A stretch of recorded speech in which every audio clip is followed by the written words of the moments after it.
don't know. Do I want my predictions? Do I want my predictions of what would have happened on air? Who knows? Dr. Giesting, welcome back.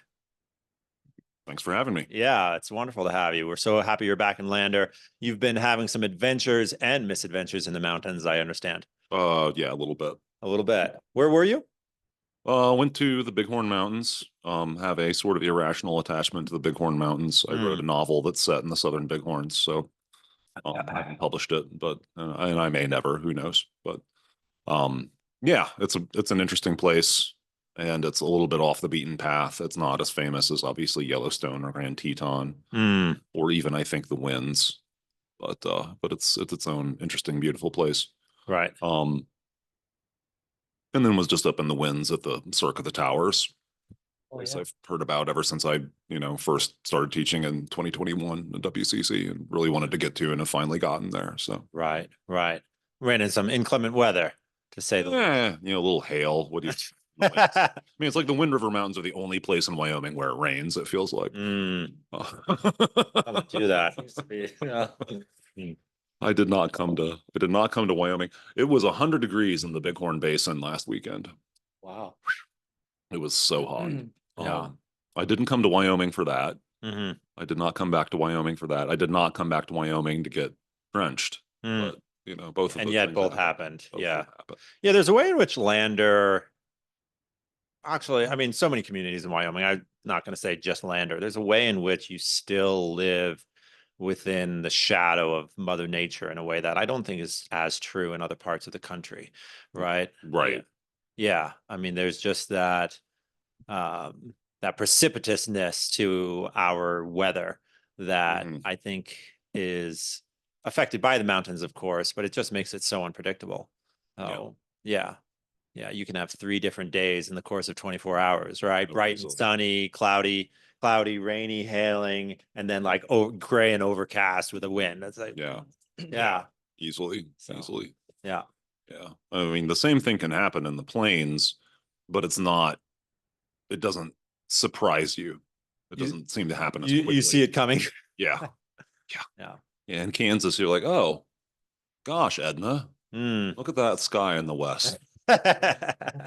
60 miles away. That's exactly. And you have a little time to get to the cyclone cellar with Toto before things go sideways.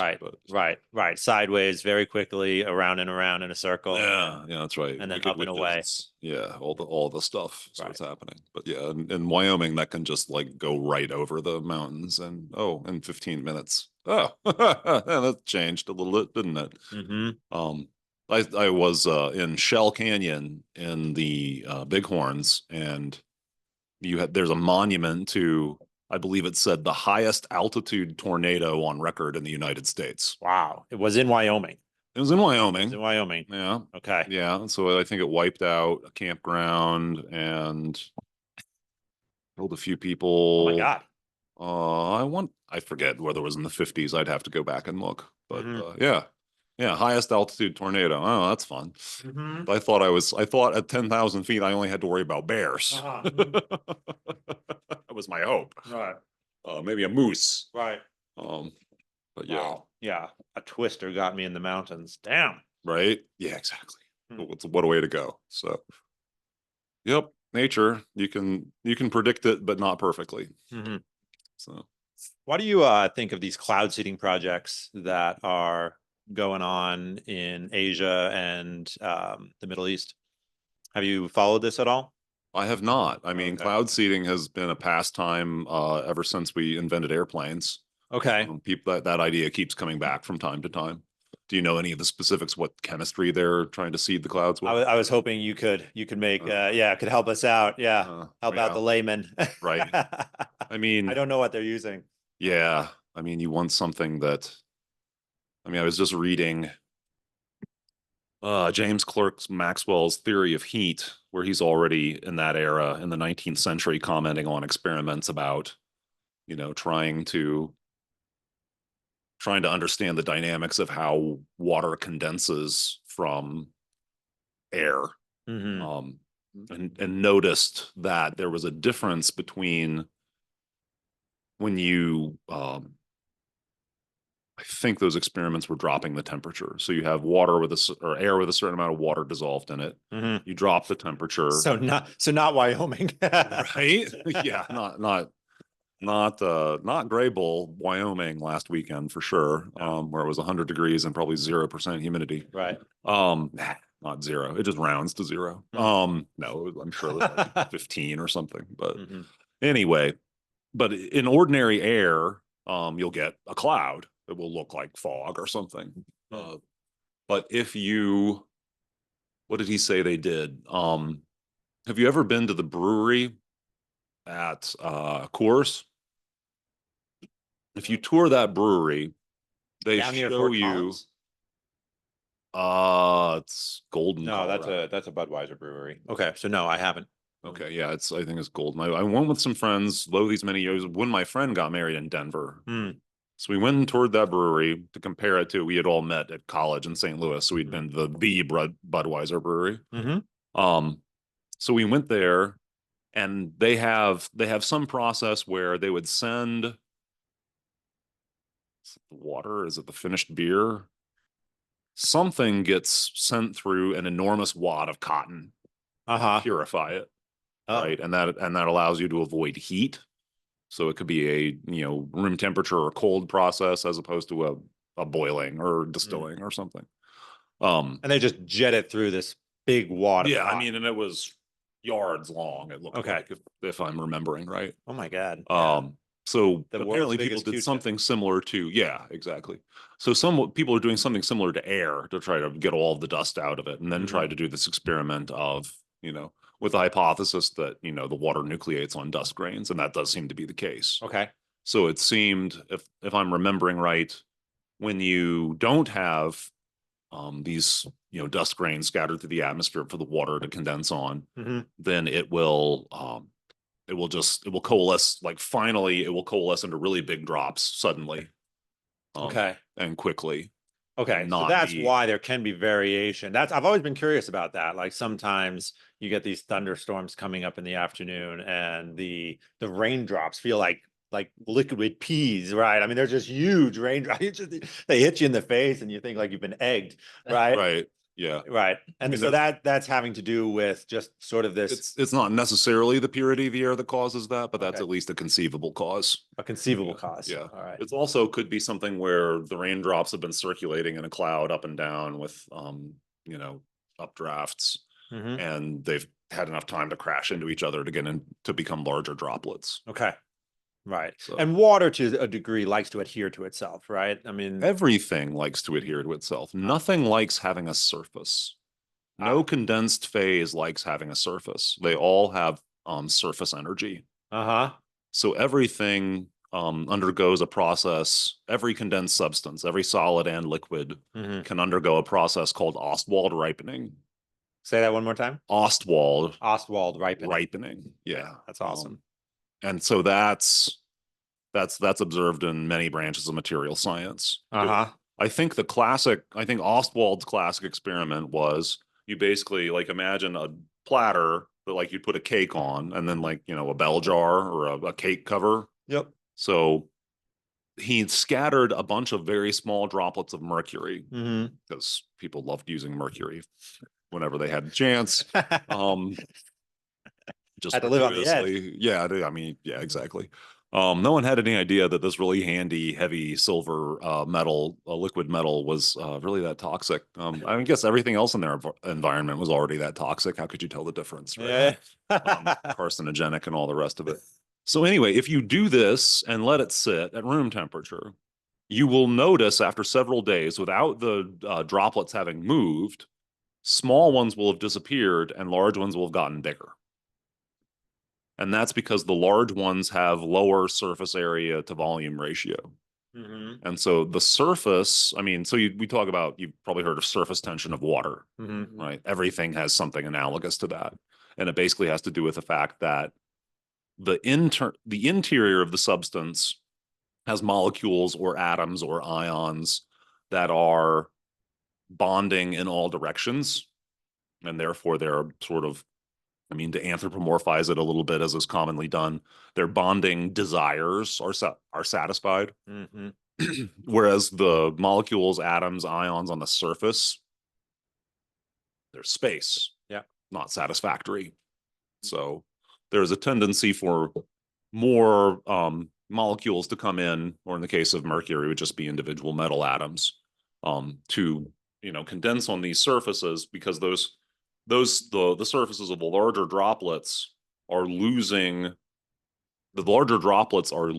volume slower than they're receiving it, whereas the small droplets, because they have so much surface area, they're losing volume faster than they're receiving it. Other things, it's a small droplet, so stuff is not crashing into it. As much stuff is not crashing into it. Mm-hmm. That's a very crude. I mean, you could tighten this up with a little algebra, but basically that's what's going on. So just to say, so the larger droplets tended to succeed, if you will. That's and right. And the smaller droplets tended to lose themselves to their larger neighbors. Right. Right. Yeah. And the larger droplets were not traveling, they were just expanding. Right. Okay. And they weren't moving around, sucking up the smaller droplets. And so would it be appropriate to say that the smaller droplets were evaporating in some sense? Yeah, they were definitely evaporating. Okay. Yeah.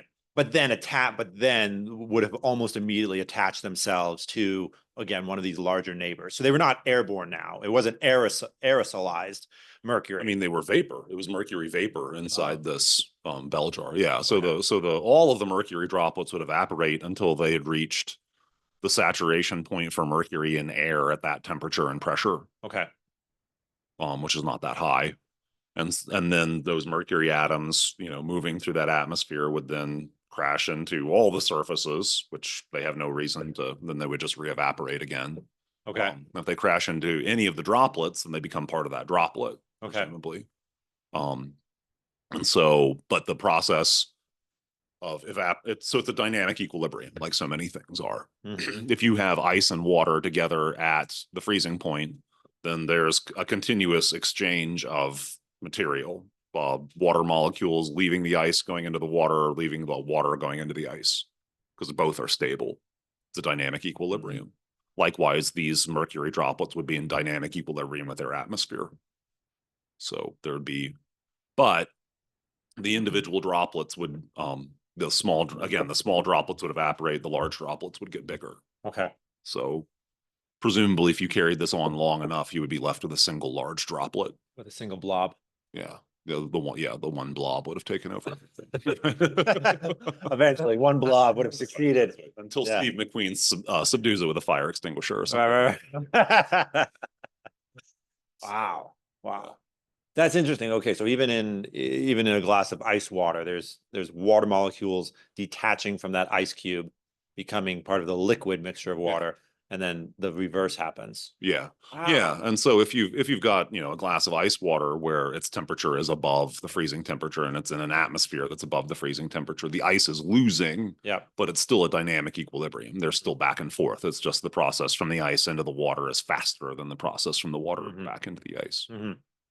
It's just losing the competition, but it is competing. Okay. So the cold is trying to make everything else cold. Right. No. Right. Wow. So that's what's so happening in California with the population. It kind of seems that way. It's like all the small towns are evaporating and the large cities are getting bigger. I don't know. I mean, I think that could be one aspect of it, but I mean, also, I remember a couple of years ago, someone remarking that California, for the first time in some number of decades, 30 years or so, had its first net population loss. And this would have been probably like 2019, something like that. Sure. Maybe a few years later. But I mean, I know we were just talking about chemistry just a moment ago, but I just wonder if some of these forces, some of these phenomenon sort of follow the same patterns if we're talking about the growth and shrinkage of human populations or the growth and shrinkage of mercury droplets. Yeah. Or the growth and shrinkage of different cultures. I mean, yeah, what is it? What's different about modern culture that it's almost impossible for us to imagine going back to barbarism, whereas, the late Roman Empire could. Right? The literacy rate could crash, cities could dissolve, cities could shrink to almost to nothing or disappear altogether. That doesn't seem possible now. Of course, As in impossible to our imagination, or impossible in some other sense? Oh, I mean, it's just difficult to picture. Yeah, just to the imagination. What that would look like? Yeah, I mean, of course, we have however many, science fiction, doomsday movies about what that would look like, but they're Hmm. crazy. They're not Why are realistic. they always doomsday, do you think? I mean, could there be the slow slide back to a totally I, different way of life? I But mean, I've had this idea for why YA fiction in particular is so fixated on doomsday scenarios and hmm, post-apocalyptic scenarios. all right. It's just I don't think we have a vision anymore of where we could possibly go in the future. Mm, It's like in the 60s, you could have science fiction that was, or the 50s for sure.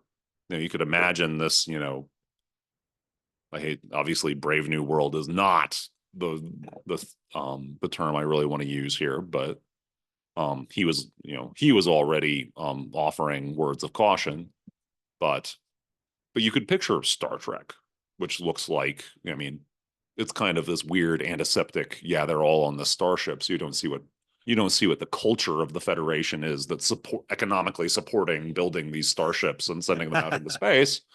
But surely something good is going on. I mean, mm. and Star Trek: The Next Generation did a little bit of that, but still never got very deep into it. Um, But but now it's like we just can't imagine what will happen next if things just keep going. So it's easier to just burn it down with an apocalypse and then picture people trying to survive that. that is fascinating. So, okay, so this is interesting. So, in the 50s, we had this image of being so successful at home, Earth, that we then send emissaries out into the great beyond to help spread the great thing we got going on, right? And of course, they, get shot at, and there's troubles, and of course, there's drama. But And there's ultimately, communists. I mean Klingons, but yeah. Klingon. Right, but ultimately, we have to spread the message of what we're doing so well. And then I mean, that was one theme. There was all kinds of dark science fiction in that era even too. okay, all right. But that theme seems to have gotten really muted. Hmm. I mean, Well, just I'm thinking of like 2001: Space Odyssey, Alien, the Predator movies, so much. I'm wondering, did science fiction take this shift to saying our exploration of space is actually going to be an opening of Pandora's box? Right. Like yeah. the Alien movie would be sort of the Gosh, yeah. encapsulation of that, I think. Yeah. Or yeah, 2001: A Space Odyssey, which I watched last summer, was just yeah. Oops. I should be closer to the microphone. 2001: A Space Odyssey, which I watched last summer. Yeah. I mean, that's kind of a fascinating hybrid to me because if you, Mm. if you look at the trappings of that movie, it's like, okay, yeah, and there's regular service from this airport to the moon, right? Right. Right. Um, and then of course we run into the monolith and bad things happen.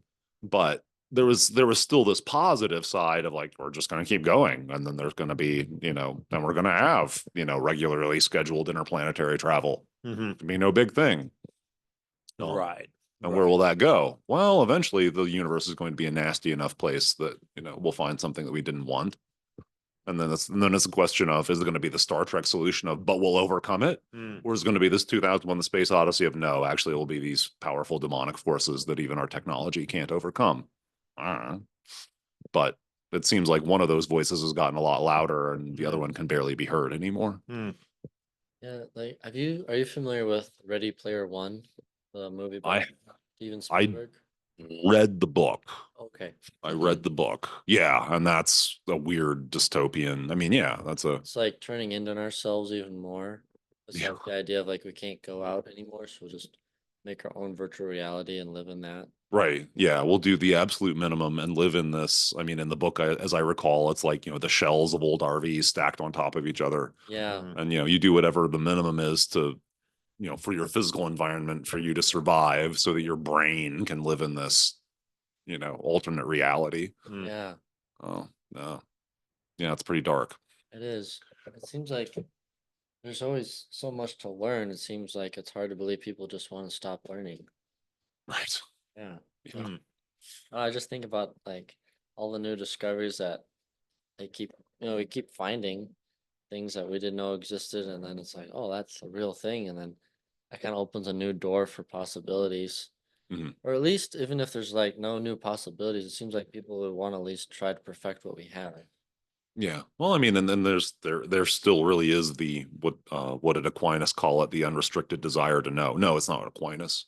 Somebody following Aquinas. Aquinas said something that people have then spun into that. Probably shoot.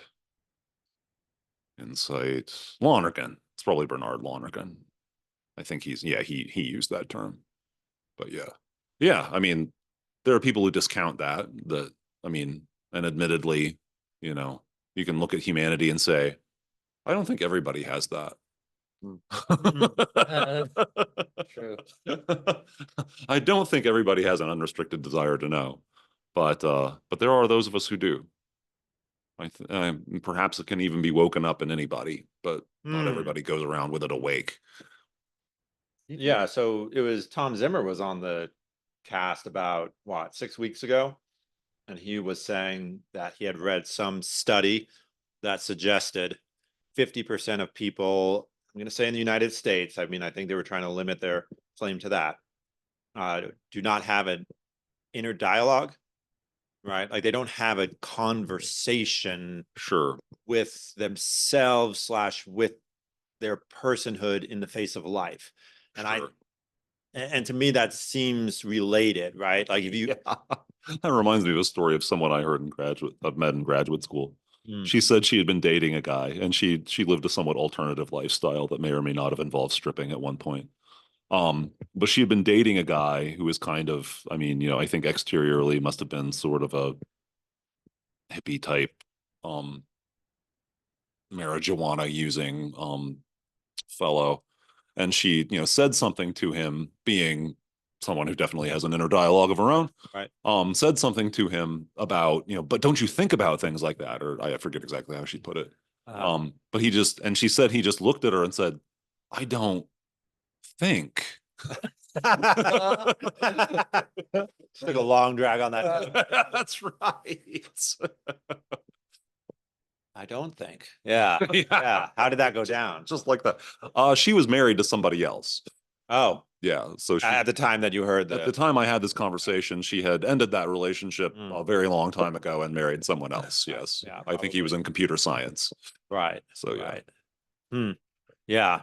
Admittedly, I don't really know. I don't think I could imagine like going through my day with that part of me turned off. Right. Yeah. I probably should tone it down every once in a while. There are times it'd be nice to fiddle with that dial a little bit. Yeah, that is the problem, and of course that's what that would be the attraction. Well, let me just not deal with that. Let me just go along with my day, my life, my existence, unreviewed because I'm afraid of where that would lead.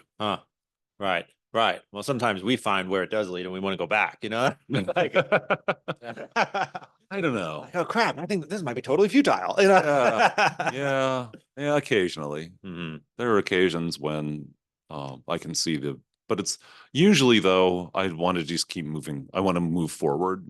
I still, and I can have very dark times, but I think always have the sense that the way to the resolution is forward. Okay. I don't really, I mean, I'm not one of those people who has an idyllic, joyful childhood to look back on. So that probably colors that as well. The way out is through. Makes a lot of sense to me.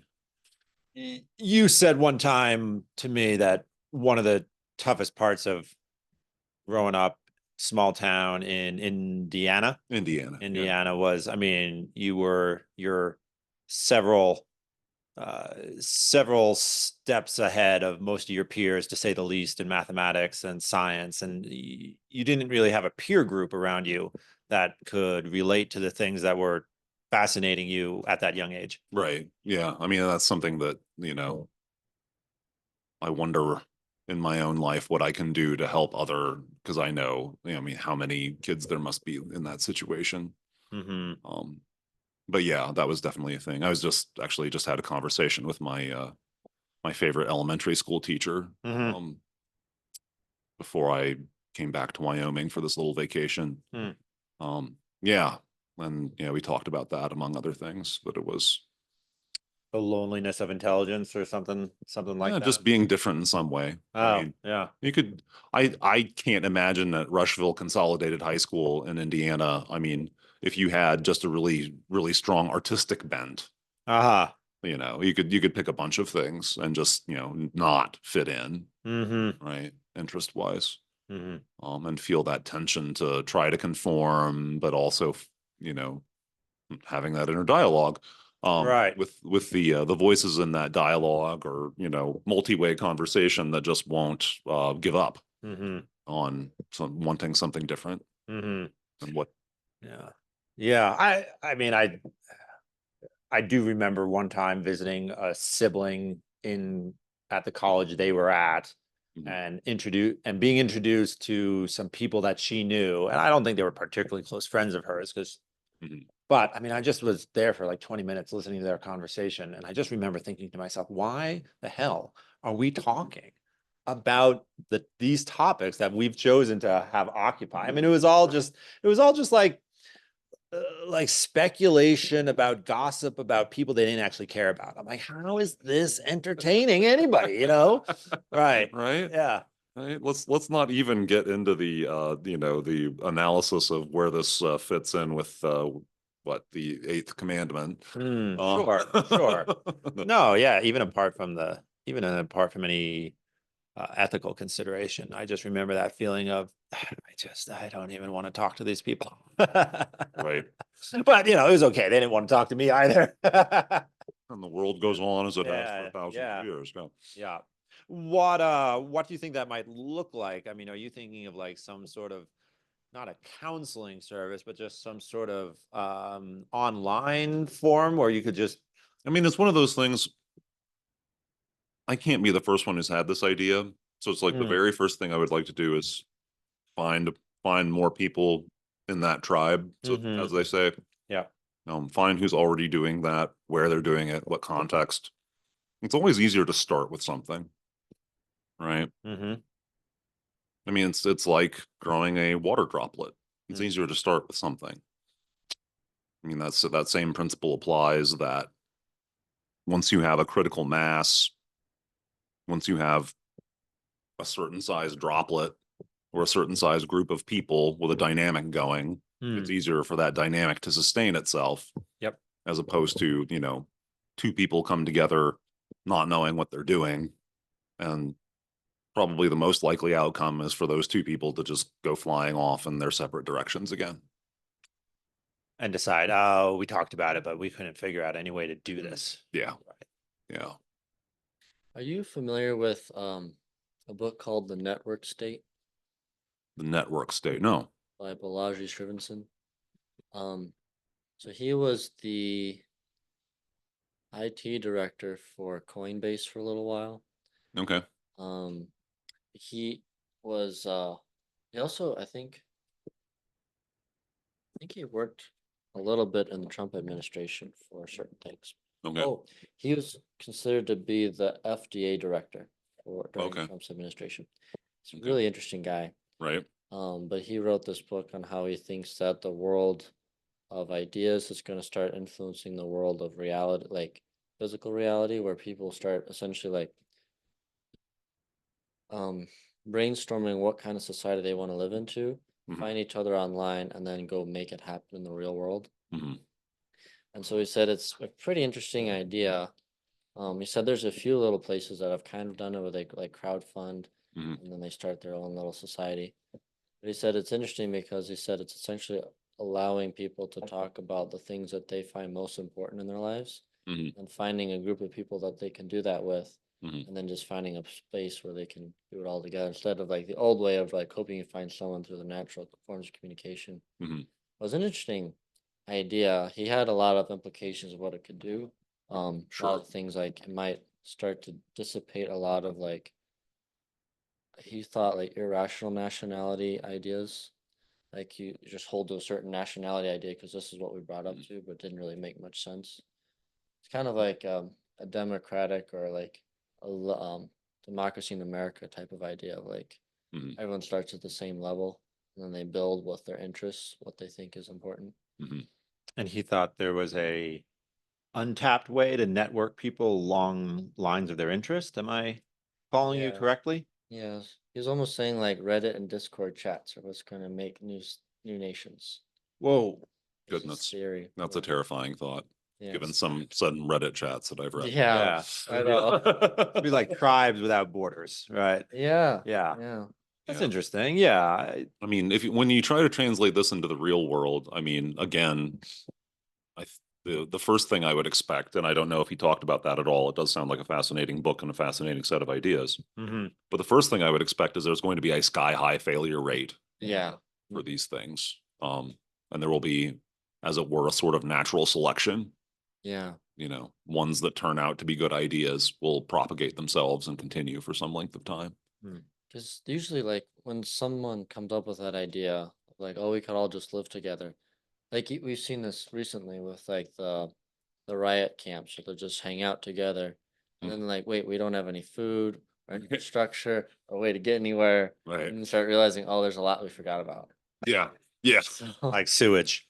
yeah, Yeah. too. Oh gosh. Yeah. Yeah. Sewage was, I mean, if you play Civilization, or something, or if you go visit, you ever heard of Cahokia Mounds? So it's across the river from St. Louis. Okay. And so it's thought to have been, in the what's now Canada and the United States, it's thought to have been the largest settlement prior to, European colonization. Mhm. Wow. And it probably topped out, I think the guess is like 20,000 people. 'Cause sewage. I mean, you need that tech.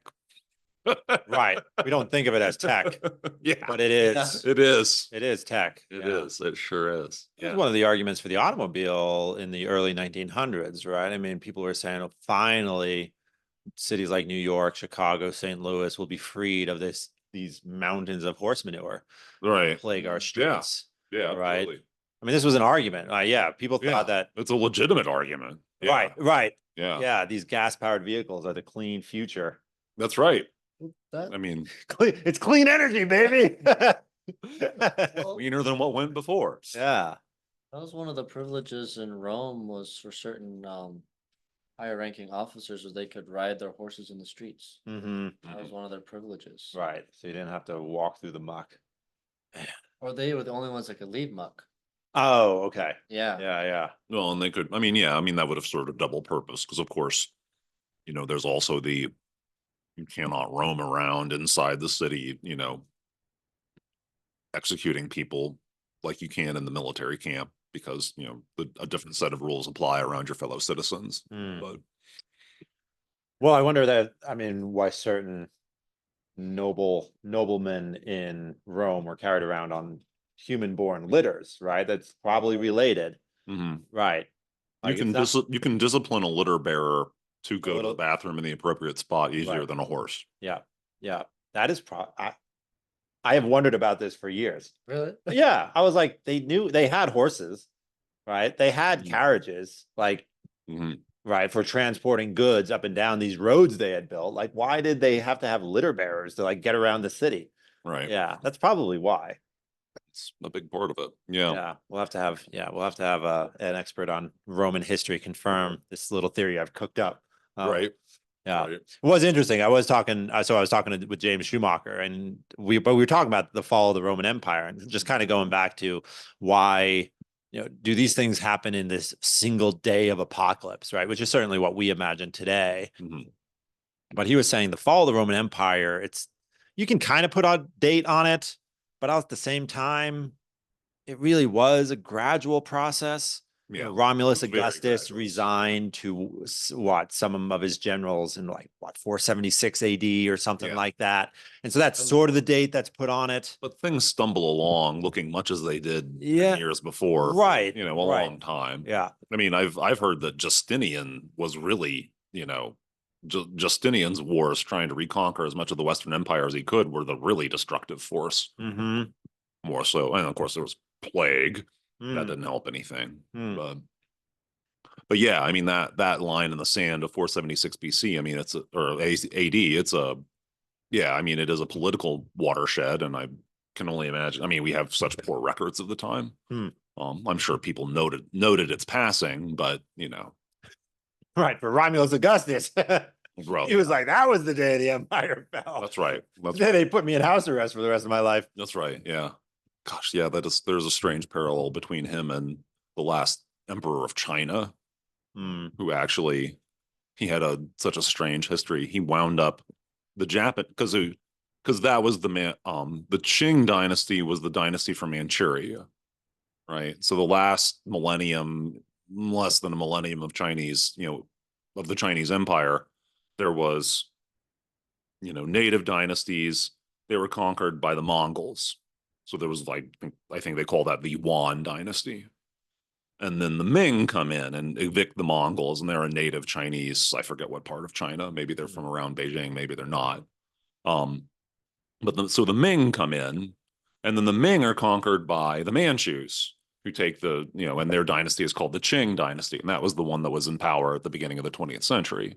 Mm-hmm. So Huyi, I think was his name, the last emperor, the creature of his mother, the Dowager Empress, who had her fingers and everything, that no one really liked, but no one could really get rid of. But she was, yeah. So he was finally pushed off. She probably died. He was probably pushed off the throne, but he eventually, and he was a young fellow when he was emperor of China. So he lived quite a while, and the Japanese wound up using him as their puppet emperor of Manchuria, basically, while they were occupying that part of China. Ah. So he had a very strange checkered career. So did they just get rid of him because they just didn't like having an emperor anymore, or? I mean, there had been a lot of convulsions. There had been like the Boxer Rebellion. I mean, China was referred to as the sick man of Asia in the late 19th century, just like the Ottoman Empire was referred to as the sick man of Europe. Both of them were obviously on their way out. Their, you know, their bureaucracy, their military structure, nothing was working well. And they were autocracies that just didn't respond to the times in a functional way. And so both of them collapsed. Imperial China collapsed prior to the First World War. Imperial Turkey, so to speak, collapsed after the First World War, kind of as a result of the First World War. And both of them were replaced by republics of some kind, more nationalist republics. But China was a basket case for decades after that. There was some sort of republic set up, but it rapidly broke down into, some sources call them cliques, but they were basically warlords scattered across the country. And so they would It's a very sanitized name for a warlord. a clique. Yeah. Yeah, exactly. Just like the world's biggest high school, Oh my gosh, yeah. With no guidance counselors or teachers or anyone else. Yeah. Just yeah. Yeah, no roaming wild. You're right, roaming wild. Running people's heads into lockers and doing everything else. Yeah. But that stumbled along, and I guess Chiang Kai-shek managed to get things sort of put together. But then the Japanese invaded, and then the communists rose up, and it was rough in China in the early 20th century. Not that it's not rough in China now in different ways, but I heard once that there's still 250 million Chinese citizens who live without electricity day to day. Have you ever heard anything like that? I haven't heard statistics on that recently. Okay. Yeah, this was probably 5 or 6 years ago that someone told me that. Yeah, it was just boggling to think, like, wait a minute. America has, at the time, 320 million people, and we think we're the center of the world. And then there's 250 million people who live an entirely different lifestyle, and we never hear from them. Right. Yeah. It really stuck with me. Of course, I've never really heard more to verify the claim. Yeah. So, which, I mean, it's a huge improvement over where things were 40 years ago, but nevertheless, yeah. Yeah, that's the thing. Wow, the sick man of Asia. Yeah, I mean, they had spent the entire 19th century being, influenced and pushed around, and the British grabbed Hong Kong, and the Portuguese had grabbed Macau, and the French and the Germans and the Russians all had different concessions, and so there was a lot of nativist sentiment, and there had been civil wars in the 19th century. There was this and again, huge wars involving huge numbers of people, like you were talking about. Right. Though, and they're in the West, we hardly ever think of them. Mm-hmm. There was, yeah, I mean, you could, yeah, I won't try to dredge up those memories, but there were very strange things going on in China in the 19th century. And it was a very senile political system. I mean, China has a history of, Imperial China had this history of, it takes a dynasty, a good dynasty will last maybe as much as 300 years. And then internal forces, and in many cases they were recurring types of, I mean, they've been attributed to things like, more and more land would get exempted from taxes because the nobles would grab more and more privileges. And then, and so the economic, system of the government would just collapse. And then something from outside, like the Mongol invasion or a Manchu invasion might come along. And eventually husk out your own government, right? So they couldn't resist outside pathogens, if you will. Yeah, exactly. Kind of like the late Roman Empire. Right, where the revenue wasn't coming in. Yeah. It was interesting. Again, I mean, this is what Schumacher was saying, is that if you really want to track the fall of the Roman Empire, it was more sort of the healing over of the Roman Empire, and the way you tracked it was which regions stopped having the garrison payroll come from Rome. Right. So all this, like, in a way, there's none of these regions ever went without there being some armed forces there, right? Because people have had armed forces all forever. Right. But all of a sudden, there was this subtle transition from your local area Roman commander was receiving payroll coming directly from Rome under the oversight of a Roman official who then went back to Rome. And he was basically a traveling accountant. But then all of a sudden that traveling accountant sort of disappeared, as did the money. And sort of that official then just had to levy local taxes to keep the garrison there. And that turned into cliques. More or Love less. this term. Right. Yeah. Let's form a clique. That's right. Yeah. There were a lot of cliques, if you want to use that term, in the late empire. And then of course you had the structure that was built up from, these invading German tribes, and they, grabbed and consolidated and merged with the, existing population in Gaul, in Hispania, in Italia, in, northern Africa. And they eventually became the cores of, what, after a very long and shaky period of growth and change and reconsolidation, became, the nations of Europe as we have them. Right, more or less. Yeah.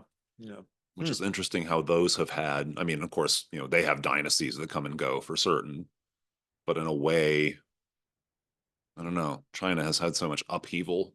And China has, I mean, so I gave you the history of the last, since the Mongol invasions, and prior to that, I mean, there was the first Chinese empire that we have solid, confident historical evidence in is only, the 200s BC. Prior to that was the Warring States period, and nominally they were all part of the Zhou. They were nominally all ruled by the Zhou, and at some point, presumably around 900,000 BC, that was an actual thing, probably ruling a lot less of China than the Qin, the first, empire. But that was nominally their suzerain. That was nominally their overlord. Yeah. So, and then of course, then there's the Shang dynasty that's, probably has a lot of basis in fact, but is, kind of legendary as well from a much more distant past. So, but there's been a lot of periods since that first, 200s BC consolidation of the Chinese empire when it's gone back to a warring state situation.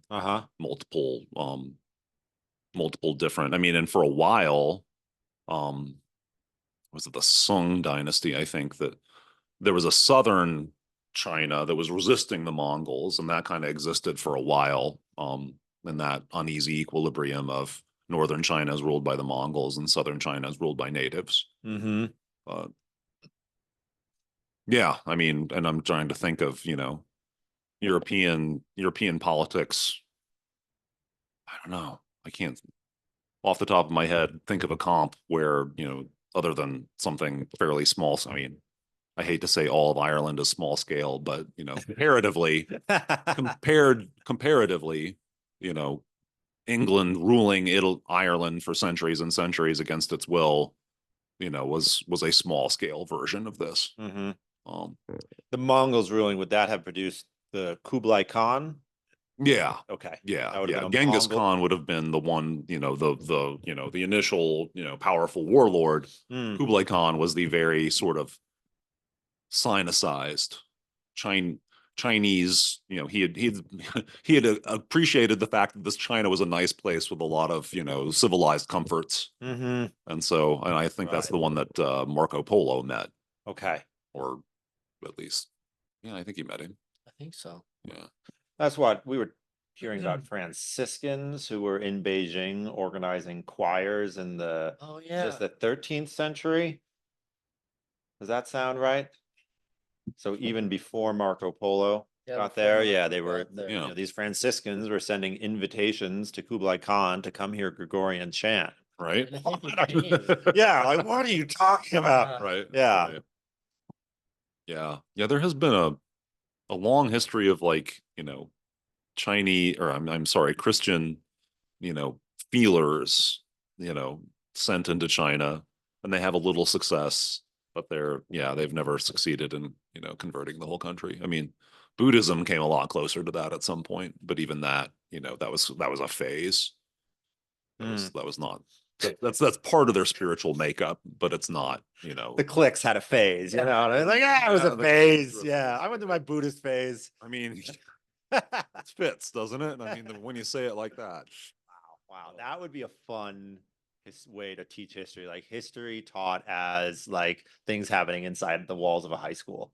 Yeah, this was popular a couple of years ago. People would put together history lessons as Facebook scrolls, Right? Yeah. So it was like Germany starts new group, the Axis powers, right? Right. And then 2 days later, Italy has joined the group Axis powers, right? And then, Britain unfriends Germany, Right. And frankly, I think they were very clever, because they made it, there was a touch of whimsy to it, of course, but they made the history somewhat accessible. Right. Of course, they were painting with a broad brush, but that's what high school kids need when they're learning these events. Yeah. Yeah. It's to relate it to them rather than. Interesting. Yeah. Do you think there's more Christians in China today than there is in, say, North America? Or is that impossible to really If you say? counted them all up, gosh, how many people are there in North America altogether? US is over 300 million. Canada, different. Is what, 40 million? Yeah, it's not high. No. Somewhere around there. Mexico's more than that, but not hugely more than that. I think we're talking like 500 million people. I mean, the tops, I think. Tops, okay. Yeah. Yeah, I mean, Mexico's pretty densely populated, but it's not that big. There are parts of Mexico that are densely populated. Yeah. The whole country won't support that much population density. It's too much like Wyoming. It's too much. Yeah. But population. Okay. yeah. So I mean, if we've got let's say, I bet it is between 400 and 500 if I had to guess. I mean, are you looking it up for us? Yeah, there you go. I don't know if anyone tabulates the entire population of North America.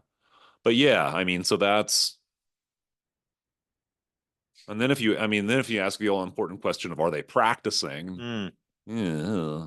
I mean, it's closer than you would think, but I suspect it's still North America. But yeah, I mean, there are a lot of Christians in China. I mean, if you count them up, it's still not that high a percentage, but there's just, when it's a percentage of a billion and change, it's still a lot of people. Right. So Looks like there's 618 million people in North America. Really? 618. okay, so Mexico must be over Mexico's 100. bigger than Mexico must be over 100 we're grand estimating. or 100 million.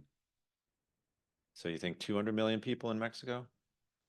I can look that up. real quick. 225? Or else all of those Caribbean and Central American countries are more populated than I thought. Maybe there's more Canada than we thought.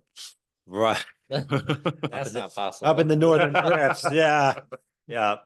Population centers. Toronto. Yeah. Not Toronto. Toronto.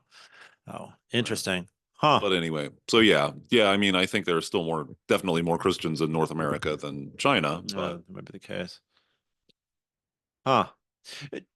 In the circles you move in your research circles, particularly, I mean, is there much active worry about what Tom and I hear about of the intellectual theft coming on behalf of Beijing against intellectual property originated here in North America? I mean, I hear about that from time to time, but as a geologist, you know, we don't deal in intellectual property per se. Okay. Nearly so much. So I don't, yeah. I mean, it's So it's 129 million in Mexico, Okay. and 39 million in Canada. okay, so you were right. The rest of them must be. The rest of it must be the US and all of the Caribbean and Central American countries. So They said America's like 330 right now. see what? They it said or United States is about 330 million right now. Yeah. So Okay, so what's referred to as Central America is considered part of the North American continent. Yeah. So that allows you to include Panama to Guatemala. Yeah, everything from Belize and Nicaragua all the way down to Panama. Okay. All right. Well, yeah, then that makes sense. Yeah. That would make sense.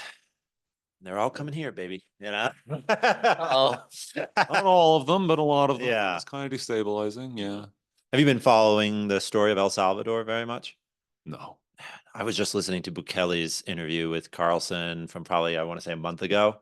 Okay. Crazy stuff. Yeah. Okay. Yeah. I mean, it was very interesting. Tucker Carlson said, all right, so you've taken your population from having the worst record for homicide per capita in the entire world down to the best in the Western Hemisphere. I guess there's like 6 homicides per capita per 100,000. Sorry. That's all. Yeah. Hard No, to that is very, sustain, sorry. Yeah. killed 6 times. Right. And you died so many times. This is like playing Halo or something. Right. Yeah, if only we could respond. No, so I guess the stat was in the United States, there's 6 homicides per 100,000 people. Okay. And then El Salvador had been at like somewhere in, I think, the 30s, and they Okay. brought it down to 2. So 2 per 100,000 people. Okay. And they did that by They did that by arming, upgrading, and the military and the federal police, and then basically making it a national goal to lock up every active gang member they could find. Oh, And goodness. they did. Okay. So yeah, I mean, they arrested and imprisoned something like 70,000 people.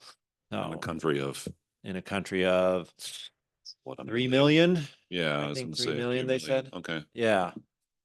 El Salvador's not very big on the map. No. Wow. It was wild. But anyway, so Bukele was talking with Carlson, and Carlson said, how do you explain this? He said, well, the official explanation is that we were able to implement radical changes inside our military and police that allowed us to shut down the cartels. But he said the real explanation is that it was a miracle. Right? Yeah. Okay then. Yeah, and it was crazy because he brought together this cabinet that I think there's people from Christian, Catholic, and even Muslim backgrounds. So a very diverse cabinet religiously, but apparently their cabinet meetings began with prayer, right? Okay. Like, how are we going to fix the country? Well, let us pray for wisdom. That is just crazy stuff. Yeah. That's awesome. Yeah, really wild. I mean, it's so crazy. I can picture George Washington's cabinet doing it. Yeah. Or Abraham Lincoln. Or Abraham Lincoln's cabinet. Yeah. Yeah, exactly. So I cannot picture Joe Biden's cabinet doing it. Trump, that's an interesting question. It's an interesting He question. does start with prayer at a lot of his rallies. Yeah. Yeah. Yeah. I mean, Trump is just such an enigma to me. Like y'all haven't lived long enough to know what the 1990 Donald Trump was and what his image was and what his, public activities and persona was. And I still, I mean, because I don't follow his personality and his personal, pronouncements and everything nearly enough to have any solid idea as to how did this happen? How did this transition to, I mean, like in 2012, when Donald Trump was first playing around with running for president, it's like I didn't know what party he was going to be, running for president in. I mean, and if I'd guessed, I would have leaned toward Democratic. Mm-hmm. Just because, what I remembered of his sexual morals from that era definitely fit better in the Democratic Party. But yeah, what's happened to him over the decades, I really don't, you know, I don't understand. And how he, this New York real estate tycoon has become the voice of the populist masses in this country. It's just, I mean, it's just absolutely Yeah. one of the And described strangest. as the last great hope, right? Not he's our man, the last great hope. I mean, people see more at stake in his leadership than just the next 4 years, right? Yeah. I mean, they do, and yet, I mean, as we were saying, I think before we got on the air, like he's not young. No, no. And there is no clear, I mean, it's one thing to have a clear anointed successor. That's not necessary. But I mean, to have a clear group of people who just unquestionably, he has their back, they all have his endorsement, go forth and do great things when I'm gone. I mean, he'll say that in individual endorsements for, whatever political office. But Hmm. I mean, that's not really what it is at the national level. I mean, in a democracy, do you really want the outgoing leader to say, he is my chosen one? All right, deuces, right? I mean, we feel uncomfortable with it because that hadn't been the history of the United States for a while. I mean, Hmm. but that certainly happened. Okay. And when you talk about populist leaders, I mean, I think Jackson did more or less exactly that with Martin Van Buren. Hmm. And it didn't wreck the country. Uh-huh. I mean, those were definitely fractious times. But I mean, and Lincoln didn't need to. I mean, obviously Lincoln getting shot. It's like, well, constitutionally, this bozo from Tennessee that you picked to be like, a unity ticket is going to be president now. Um, that nobody likes. I mean, the number of vice presidents that nobody likes over the first however many, decades. Mm. Um, I mean, the fact that Eisenhower picked Nixon and then Nixon was, I mean, of course, everyone hates Nixon now, but Nixon was actually kind of an up and comer, and actually, Eisenhower actually, I mean, maybe because Eisenhower was a general and this somehow made more sense to him, um, and involved Nixon in what was going on. But I think Nixon was the first, you know, vice president with a big, political role, since the early days of the Republic. Mm-hmm. Even You're saying even during Eisenhower's term, he had that Eisenhower more to was do. during the 50s, and that was why. I mean, the fact that Nixon was the Republican candidate in 1960. I Mm-hmm. mean, that was new ground. It was ground that had not been trodden for a long time, Okay. like since the very early days. Of having the vice president immediately handed the torch. Well, I mean, be someone who is considered seriously for president. Mm-hmm. As opposed to just being like a tool, to grab a few more votes from certain states on the ticket. Right, right. I mean, I think FDR went through a different vice president every term, and aside from Harry S., Yeah. they're all completely forgettable. Yeah. Yeah.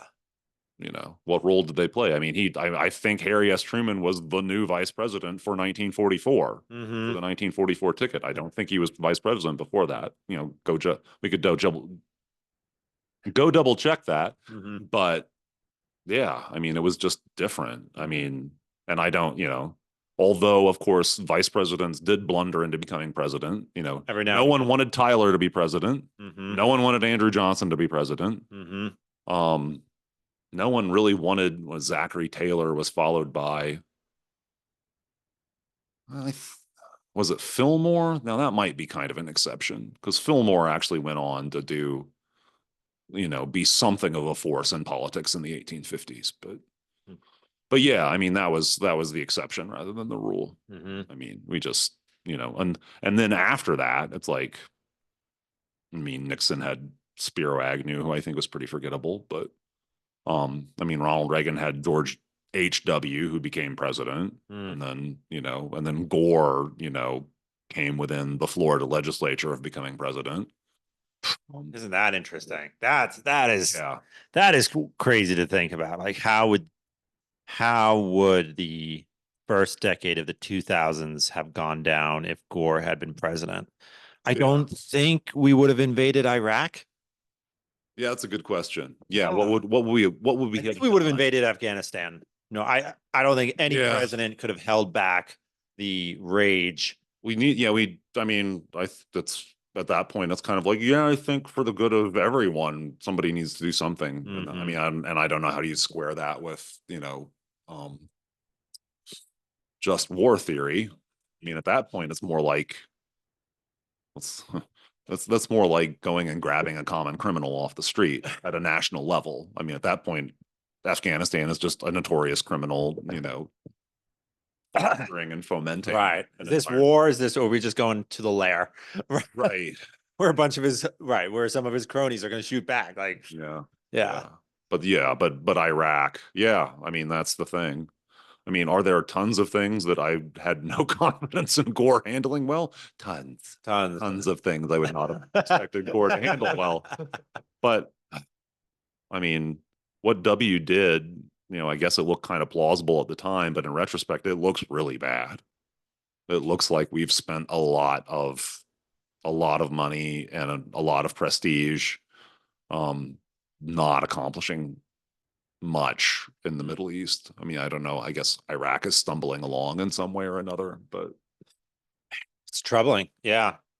Yeah. I mean, right. And then at the loss of life, which is, I mean, not in the numbers of any world war or conflict on that scale, but it's still, it was a lot. It's not nothing. Yeah. Yeah. To have people cut down in the essentially the beginning of their life. Yeah. Right. 20s to early 30s. Yeah. Well, I mean, and the number of Iraqi civilian casualties is just quite large. Yeah, and you don't have anything like we didn't win anything. That's the thing. Yeah. Like, at least the World War was like we stopped the Nazis. Right. Yeah. Right. At the very least. Yeah. Or Korea, at least it's like, well, we tried to stop the communists.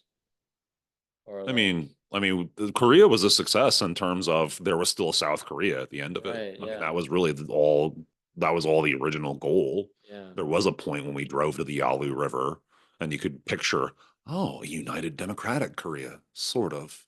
Although South Korea was a freaking basket case. You know, that was the problem with both the Korean and the Vietnamese wars, is that we were propping up pretty ugly regimes.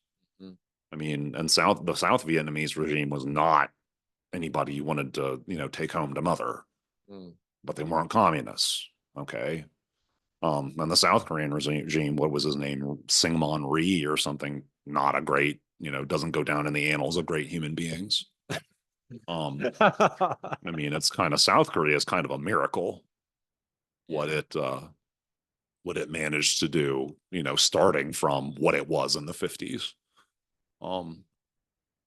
And I mean, maybe the even bigger miracle is Vietnam. It's like, you know, by the time they fought this awful, bitter, hateful war, for, you know, well over a decade, you know, are we worried about Vietnam per se now? I think Vietnam is worried about China. Yeah. It's strange what turns out to have been worthwhile and what turns out not to have. I mean, it's like you could ask yourself this question. I mean, I have asked myself the question a lot. How on earth did the United States survive the Civil War? How did we survive like having the North send massive armies all over the South and kill and, shell and cause all that destruction, and then still be able to, sew the Union back together and have it basically, limp along, and not even limp along for that long. Mm. I mean, by the 1880s, it was like, okay, this is what we're doing. Mm-hmm. And, and by the Spanish American War, we could throw our weight around. And by World War I, we could be sending a gazillion people to Europe. Mm. Europe.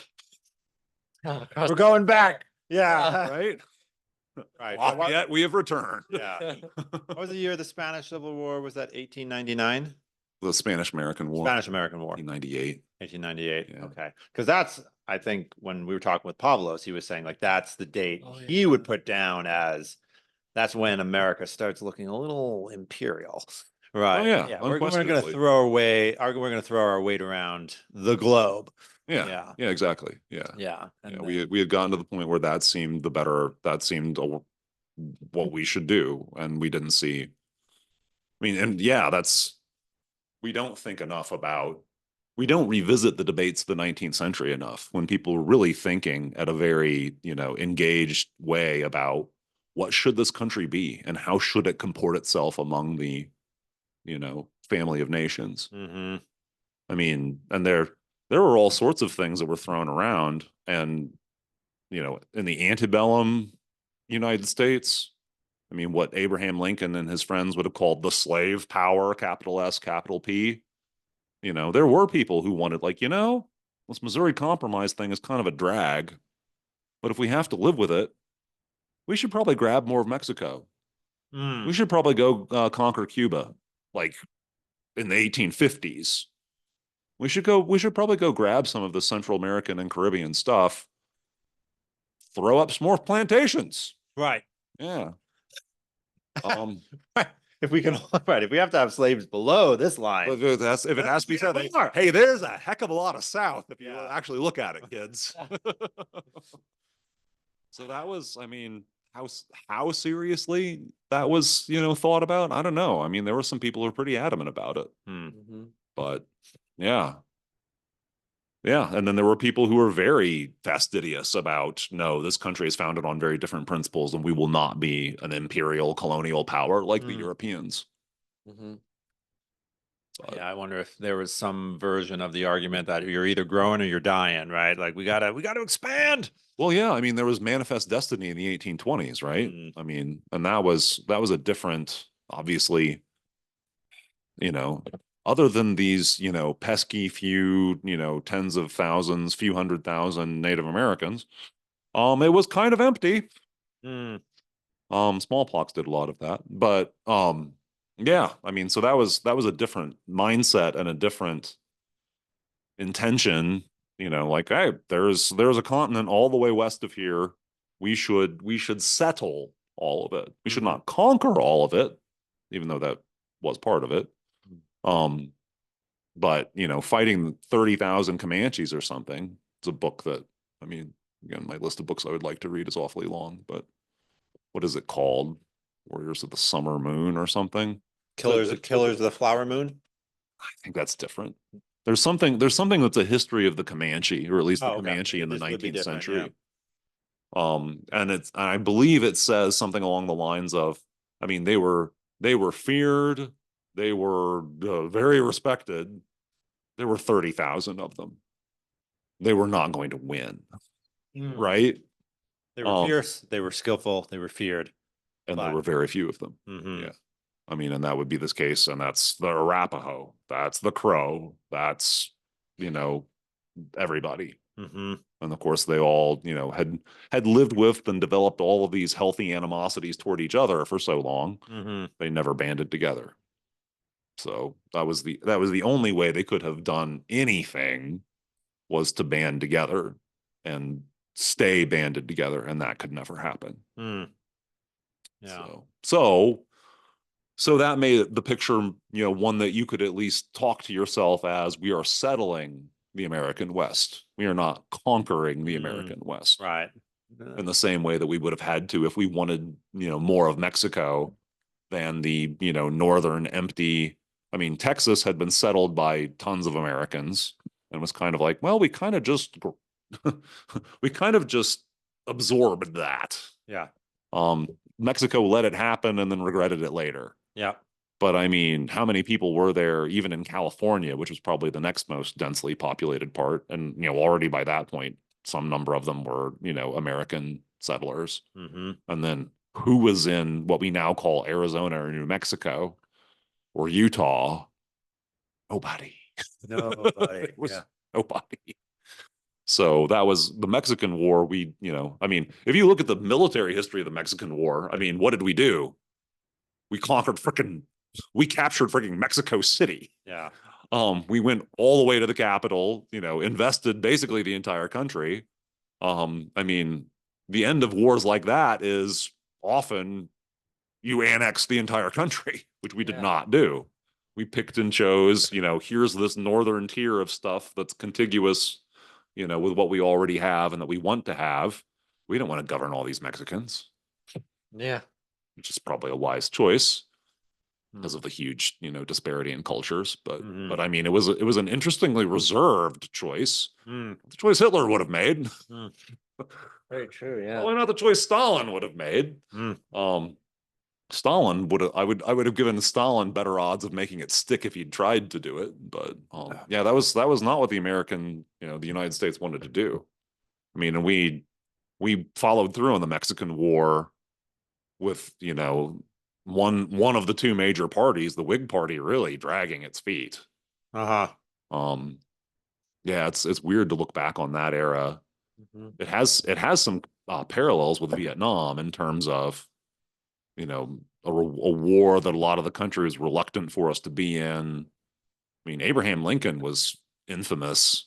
It kind of nearly permanently derailed his political career that he kept trying to propose, I think, what they called spot resolution, what he called a spot resolution.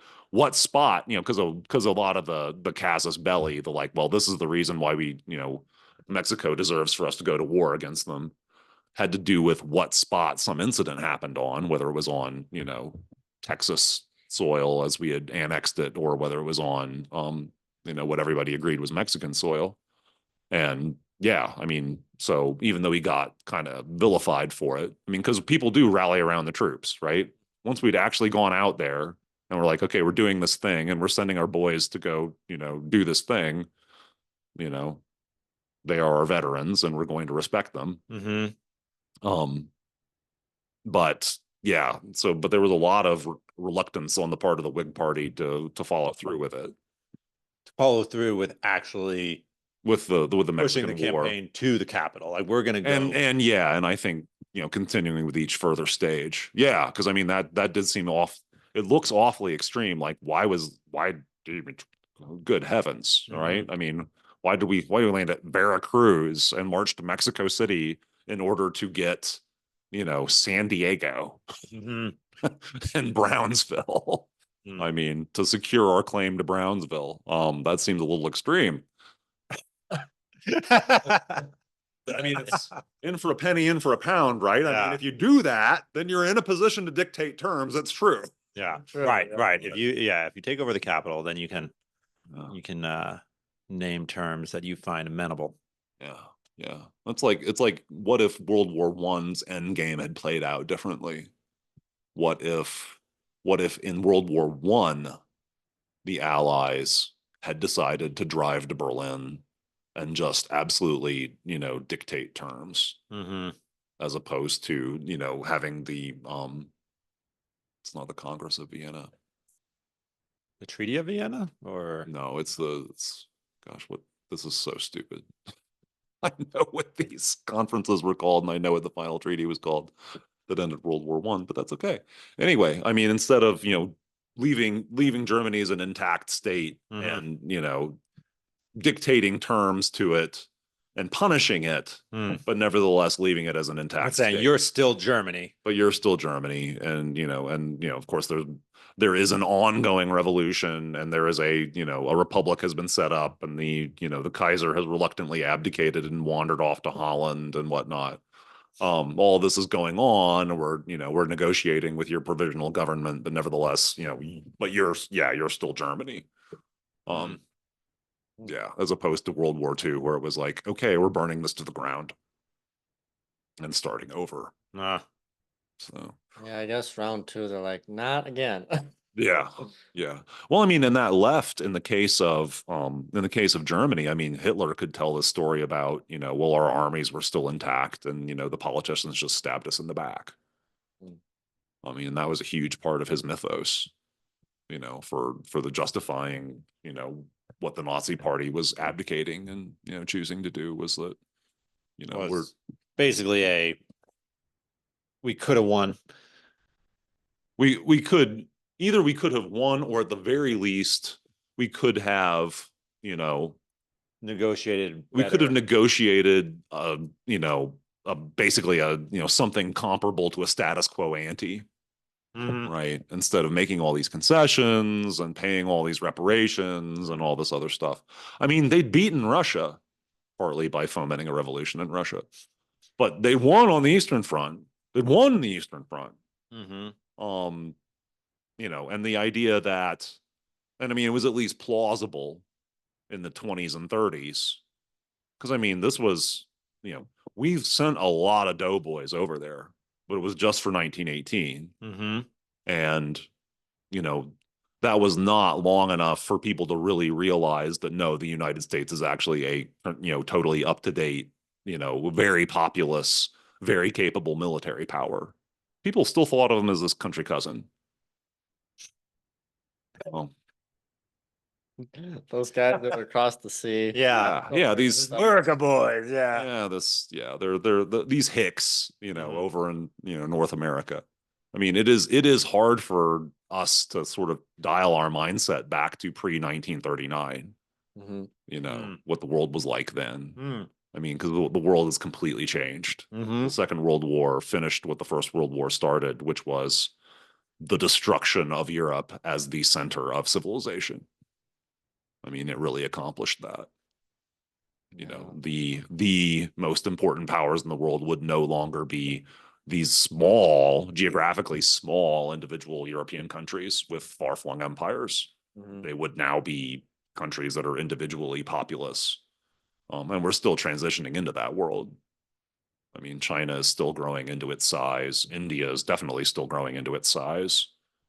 We're still left with like these medium-sized countries like the United States and Russia throwing their weight around, higher per capita.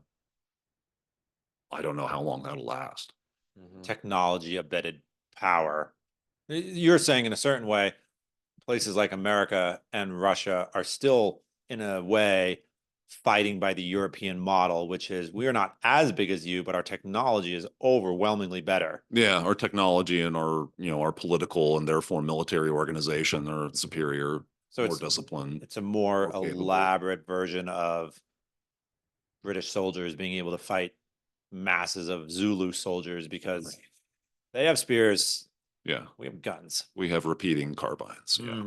Yeah. Yeah, to an extent. Wow, interesting. So China and India are like these awkward teenagers who are like technically bigger. They're bigger, but they're still got these awkward teenage bodies they don't quite know how to use. In a way. Yeah. Yeah, exactly. Wow. Yeah. Yeah. And what that will look like and of course, and the huge thing is like, and how is this going to play out in a world with nuclear weapons? God. No one wants to know. Yeah. Yeah. I mean, that's the thing is that 12,000 and change there are still 12,000 nuclear weapons in the world. Does that sound I don't correct actually, order of magnitude wise? That's a statistic I should know given my PhD is in uranium science, but no, but yeah, it's a lot. I mean, the former Soviet Union and the United States and whatever, China has and whatever India and Pakistan, which, dear God, talk about deranged local states that should not have nuclear weapons. However many Israel has in their back pocket. Places like Pakistan and India have thermonuclear weapons or just nuclear weapons? That is a good question. Yeah, I don't know that all of them are cranking H bombs. Could you give us a layman's analogy for understanding the difference between the two? I mean, for me, it just is order of magnitudes of destructive power, but is there Yeah, it's on a hugely physical bigger. level, what's going on?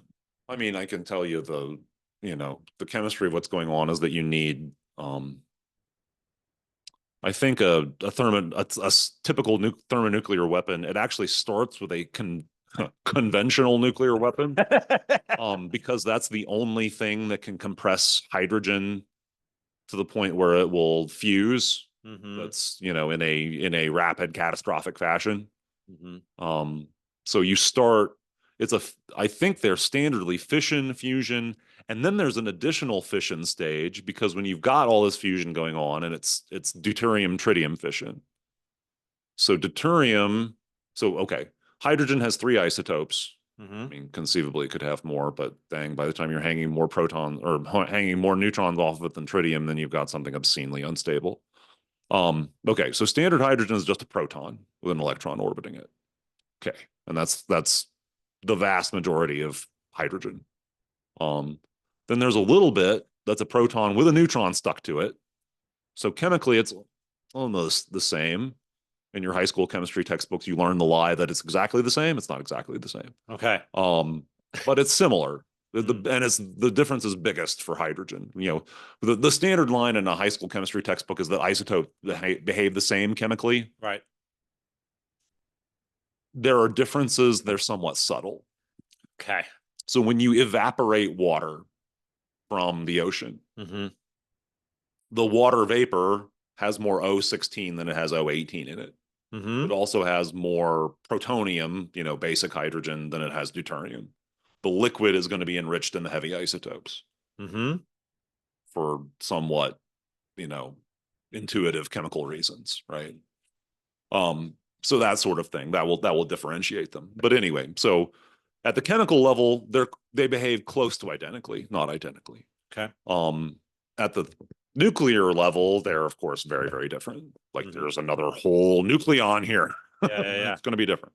Uh-huh. And then tritium is radioactive. So it has a proton and 2 neutrons, chemically still behaves pretty similarly. It's still just got That 1 electron. second neutron wants to break off. If I had to speculate on air, it's a beta decay and you get helium-3. So you wind up with 2 protons and a neutron, but don't quote me on that. Okay. So not many, I mean, things do just spit out excess neutrons. In fact, that's how fission gets started. Is U-235, and I think even U-238 will occasionally burp a neutron. And then it hits another uranium atom. And if you have enough of them together in one place, you get a chain reaction, and bad things or good things, from your perspective, happen, right? So in a thermonuclear weapon, you have a bunch of deuterium and tritium. You ram those together and you get helium-4, which is the standard isotope of helium, 2 protons and 2 neutrons. And then there's an extra neutron flying around. Mm-hmm. So that extra neutron flying around is one of the giant headaches of trying to domesticate fusion for nuclear reactors. Mm-hmm. Because there's even deuterium fission, which would be the next easiest form, is just hugely higher temperatures, hugely higher pressures, as I recall. That would be nice, but we're not there. So we're trying to get deuterium tritium to work, and that means we have to deal with all these bloody neutrons flying around. Which have a lot of kinetic energy. They have a lot of energy, yeah. And do they have, to use your earlier term, any chemical desire? Well, so they have nuclear chemical desire, so to speak. They can activate other elements, other atoms, so they can ram into other atoms. They could just stick, or they could do something more complicated than that. And either way, you're liable to wind up with fun designer isotopes that may be very radioactive. Designer isotope. I mean, that is literally true. I mean, that can be and is done deliberately to do things like make, radioactive isotopes for medical treatments. You can make radioactive iodine, which is very handy for like thyroid cancer. You can send the radiation right where it's needed. It's the only thing in the body that handles this funny iodine element. So, and then you can burn out the cancer, and then you have to give people thyroid supplements for the rest of their life, but that's better than thyroid cancer. Thyroid supplements are pretty cheap. So, yeah. But anyway, so in fusion, so to come back to a fusion weapon, you now have like, wait a minute. Hang on, Dr. Teller, Dr. Oppenheimer. So you're telling me that this process generates scads and scads and scads of neutrons, right? And what causes fission? Neutrons flying around. Let's pack even more uranium around it. See what happens there, which is you get an even bigger boom, right? So that turns out to be a, I think fission, fusion, fission is a standard pattern for, the existing thermonuclear arsenal of the nations that have thermonuclear arsenals. So essentially, a hydrogen bomb is just way more uranium blowing up at once? Or well, I mean, so that's a question of how much of the explosive power is derived from each part of it. So the initial fission part is to get the hydrogen started. right, okay. It's not a large part of the bomb. And when you say get the overall hydrogen yield started, yield is the word I'm looking for. You mean when you say get the hydrogen started, you're saying getting the hydrogen to start flying apart. No, to get it to start fusing. Fusing. Okay, the Right? middle stage. Yeah. Okay. Yeah. So the uranium has to split. Yeah. That's fission and generates a ton of energy and neutrons. Yeah. So that energy compresses a wad of deuterium and tritium. That fuses. Okay. Generates an enormous amount of energy because it would much rather be helium-4. It would much rather be helium-4. There's so much potential energy released when you turn those into helium-4 and send this extra stray neutron off somewhere. It takes so much energy to not be helium-4 that when you allow it to be helium-4, all that energy can be turned. Yeah, I mean, earth-shattering explosion. These two positively charged nuclei don't want to run into each other because of electrostatic forces. Yep. But once they get close enough, due to kinetic energy, they have to be flying around at a high enough temperature and high enough pressure for these interactions to happen. Yep. Once they get within a very close distance of each other, then the nuclear forces take over. Yep. Which are far stronger but are very short range. So once that can happen and they, coalesce into a single nucleus, then there's this enormous amount of potential energy that is released because now it's in a much lower potential energy state due to the fact. I mean, it's like when two masses are, like a mass is high above the earth and then it falls to the earth. A bunch of heat is released because a bunch of potential energy has just been converted to something else. Right. Likewise, these things are it's like there's a force that really wants them to be together. Yep. And when it's finally allowed to have its way, that energy is released in some other form, i.e. is kinetic energy. And then all that kinetic energy can go and those break out. Hot neutrons then can crash into a bunch more, of some, nuclear target of some, uranium or I don't even know, thorium or plutonium target. Probably in a weapon, it's uranium or plutonium. And then that will, go off as a, a super powered fission, explosion. But the question is that final fission payload, is that really more of the yield? I don't think so. It's a nice cherry on top. It's a nice kicker. Yeah, that's right. Yeah. God almighty. It's just scary. Yeah. And so now, go ahead. Sorry. Aren't hydrogen bombs like 50 times more powerful than the normal nuclear bomb? I mean, you can design fission weapons to, I don't know what there are practical limitations to their size. There are like optimal sizes for those, like the Hiroshima and Nagasaki weapons were pretty small end things for what the world's nuclear arsenal looked like even in like 1949. People had realized, okay, now that we have a little, engineering data on this thing, actually this larger size would be enough. I mean, of course, there were tons and tons of nuclear tests in the 40s, 50s, and 60s, where people worked out, people designed different weapons and they tested the weapons, and yeah, there were much larger fission weapons tested. Because didn't they test the first hydrogen bomb in 52? Do what? Didn't they test the first hydrogen bomb in 52? In the early 50s. Yeah. Yeah. And so, and then the Soviets, managed to steal slash, engineer for themselves thermonuclear weapons fairly shortly after. I think the Ruskies had their first fission weapon by 1949. Hmm. So I mean, obviously the Americans had the only, nuclear weapons in the world for about 4 years, I think. Um, which felt better than having the Russians have them. Yeah. So we knew whatever happened, if we really needed to dictate terms, we could send some B-52s. If we really, really needed to, but it wasn't going to come to that, right? Because we're all reasonably sensible adults, right? Now that Hitler is gone. Yeah. Do we know how that secret got out? Do what? Do we know how? Well, the Russians were researching this at the same time, so They were. I mean, it was not exactly like we tried to hide what happened to Hiroshima and Nagasaki. And I don't know. I mean, and the Russians definitely had spies. I mean, there were people, intellectually attached to communism throughout academia. It was not going to be impossible for them to suss out, what had happened. Why, this mysterious, this metal that's used to this radioactive metal, we do know that now, that's used to color glass yellow. That was his main economic use prior to was stained glass. Actually, Vaseline glass was used for cutlery, or not cutlery, but like plates and glasses.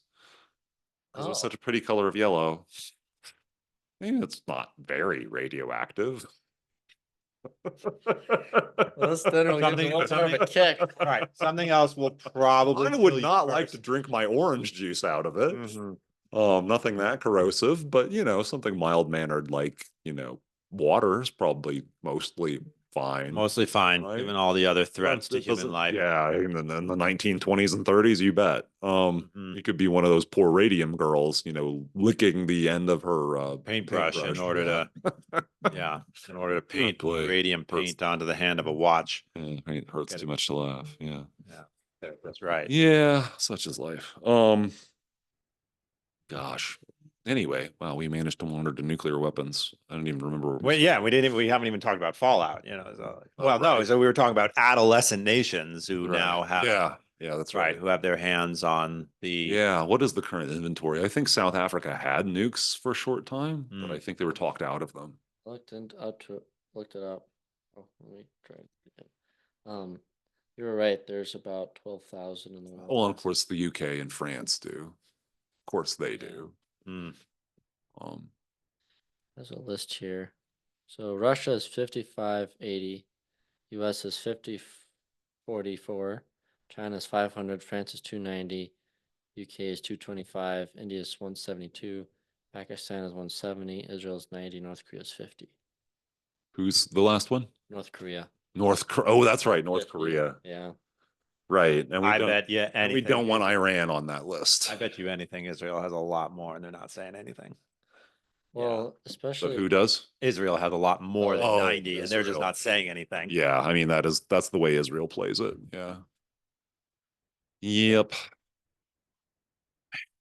Yeah, so what's her name? Annie Jacobson came out with a new book. It's called it.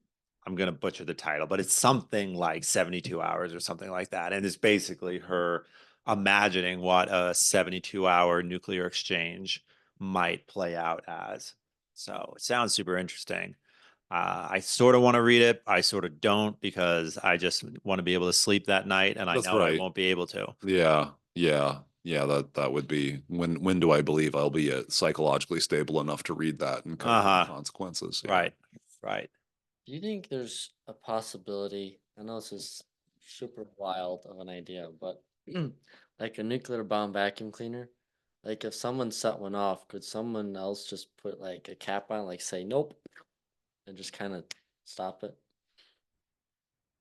As in something that would absorb the energy, absorb the doesn't energy. destroy everything? Like is there a way to stop the reaction? So, okay. So the initial, I think the one that it was Hiroshima and then Nagasaki, right? Mhm. Okay, so the initial design, we tested tested in actual combat two different designs of nuclear weapons in that very first generation. One of them was a gun type. There was a donut or a cylinder with a hole in it. And then there was a cylinder precisely sized to fit in that hole that was shot with conventional explosives across this device. And when when the cylindrical shell and the cylinder were united, it was over the critical mass and would explode. And they had that timed for the aircraft is at this altitude, it's going to fall this far, the explosive is going to go off, it's going to go supercritical, and there's a certain lead time before that actually results in an explosion, and they knew what altitude they wanted it to explode at in order to cause the amount of damage they wanted to cause. That's an extremely primitive type of weapon. And I believe it doesn't even work for plutonium because as the projectile is sliding its way into the hole, the plutonium would already go critical and it would, it would explode in a very messy and low yield fashion. Yeah. So I think everything since then is you surround a hollow spherical shell with conventional explosives. I mean, for just a standard fission weapon, and I don't know how this translates into the more complicated designs for thermonuclear weapons. But I think the second weapon that we tested, or at least, even if we tested the more advanced design first, the more advanced design that we used, didn't test on Japan was... And that was what? That was Fat Man. Yeah, Fat Man as opposed to Little Boy, I think was the gun type. Okay. If I had to guess. Okay. But yeah, so the Fat Man was conventional explosive surrounding a shell that all goes off at once and rams the uranium together into a ball, which is supercritical, and then will explode.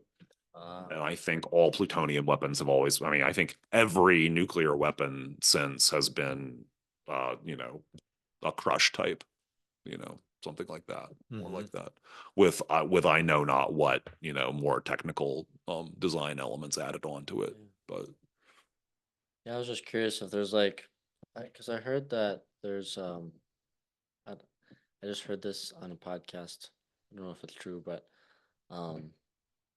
that the CERN particle accelerator, they've been testing to see if they can make mini black holes. I don't know if that's anyone's goal. People have worried about that. I just was wondering if that was possible. In a certain sense, they're seeing if they, they're seeing, Yeah. they're not seeing if they can, they're seeing if they do. Yeah. Right? I don't know. They're worried about, we're doing this other thing. And if things just went wrong enough, we could have enough mass in a small enough area that it would, collapse and become a singularity. Yeah. Which would then suck the Earth itself into it. That depends.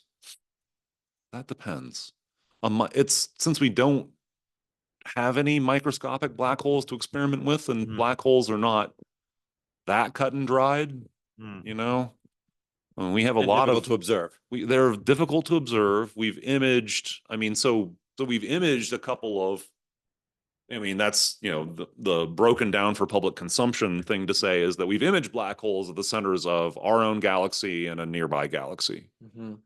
That means we've imaged the stuff directly around it.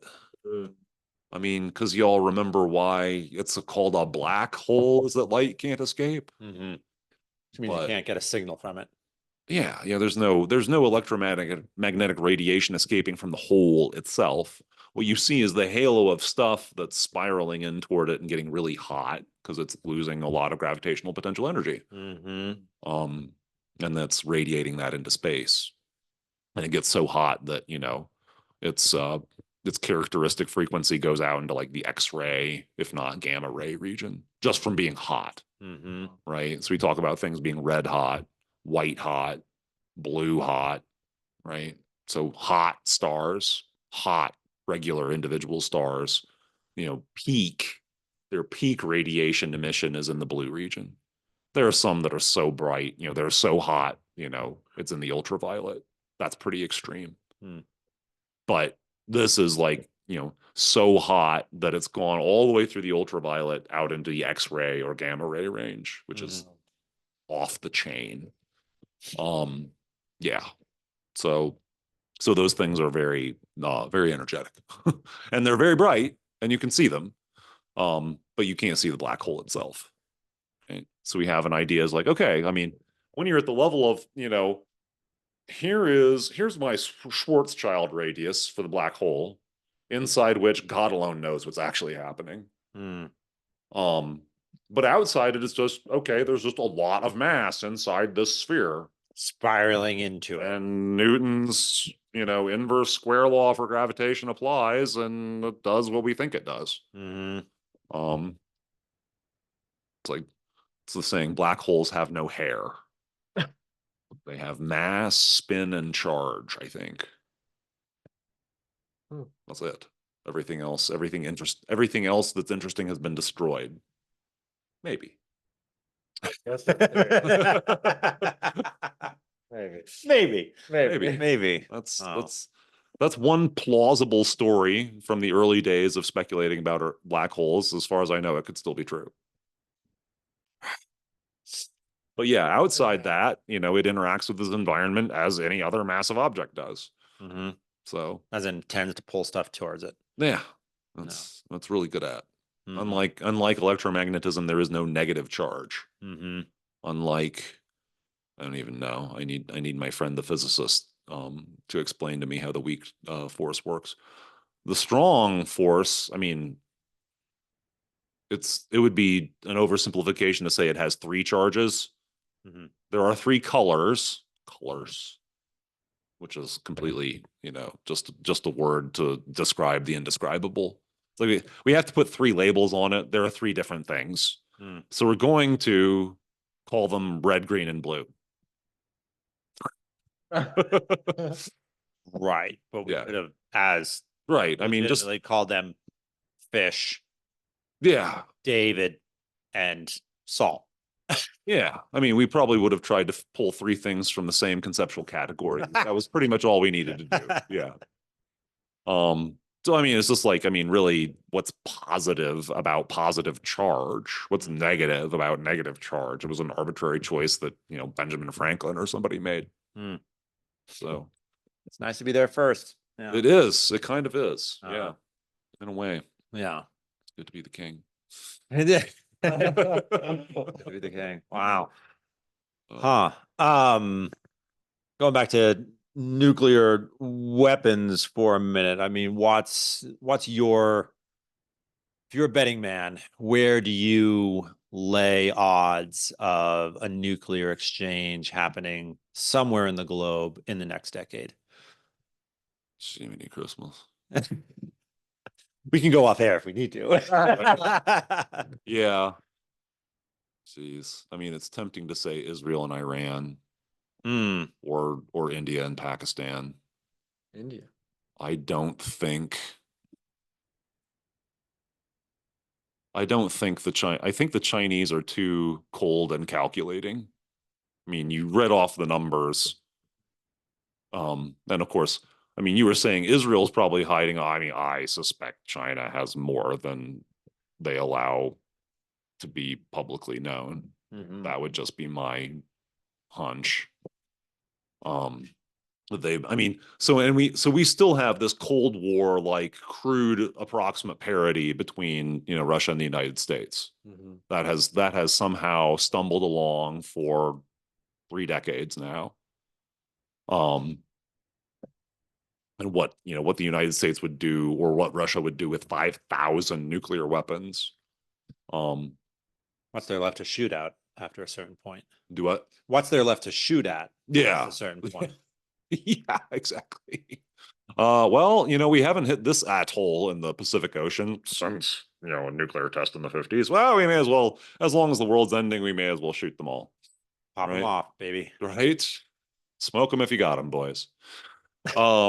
Yeah, but what China has and what they would do. I just don't see China. I don't know. I mean, I could see anything. You know, it's not like I pretend to have any expertise in this matter anyway. Hmm. But I mean, Iran would be the most volatile country that's liable to come up with nuclear weapons. Mm-hmm. I mean, Pakistan is a basket case, Hmm. but they've managed to stumble along since the 70s and not have a nuclear exchange with India. What's their deal? I mean, Kashmir. okay.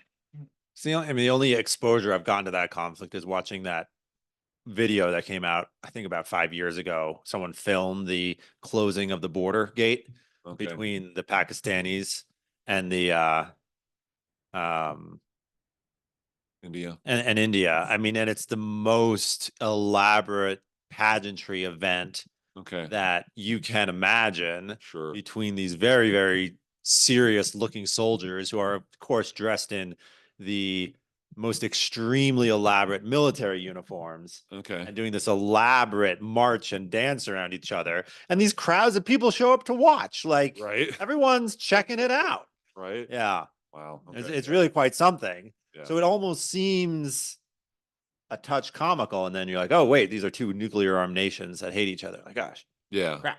Yeah, exactly. Yeah, this is not just kabuki theater. Yeah, exactly. Yeah. Yeah, that's the thing. So, but somehow they have stumbled along without deciding that it's to their interest. Hmm. I instinctively always worry about the new kid with them, Hmm. finally deciding to use them.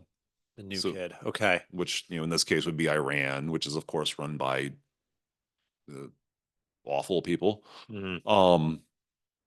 With, this huge ideological agenda. I mean, then Iran is, I don't know, Iran is strange though, because it's like the crazies are in charge.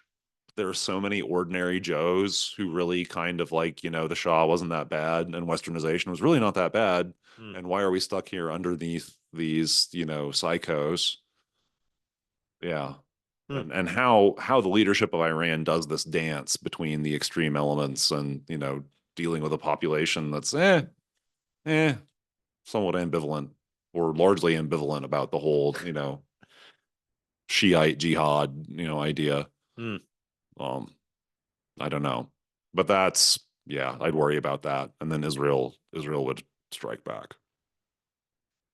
Or in fact, perhaps perhaps the most likely nuclear non-exchange I can think of is Israel, saying, you know what, Iran's just getting too close. Preventative strike.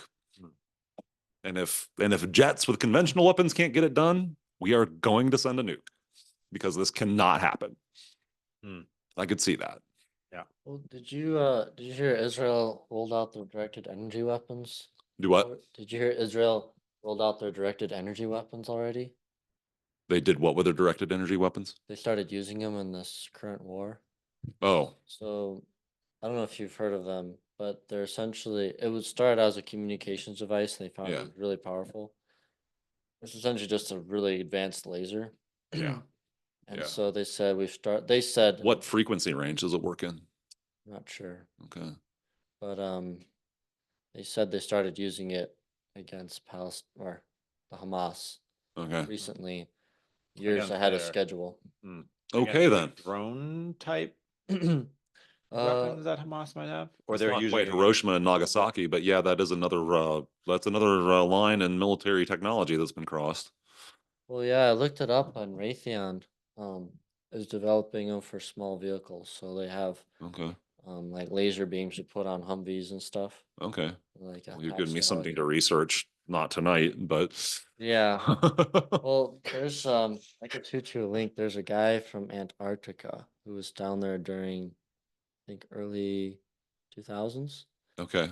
and he was a You're janitor. giving me this mental picture of like, Superman's Fortress of Solitude and somebody's experimenting with, directed energy weapons. Yeah, with lasers. Pretty much, yeah. Like he was talking about it because he was a fire marshal. Batman calls Superman is like, have you got some garage space? Like, Yeah. that I Yeah. need to test out. I need to tinker with Somewhere it. safe. Right, but I don't want to hurt the foundation of the Batcave by accident. Yeah.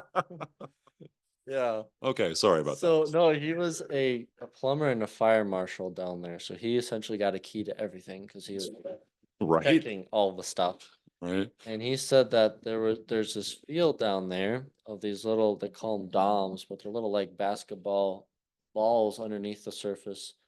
And it's like square kilometer of these things, so like 2,700 of them. Each one, he said, could handle like 27,000 volts of energy. He said insane stuff. He said when he was down I there, mean, to be fair, my lab equipment does 50 kilovolts okay, standardly. So okay.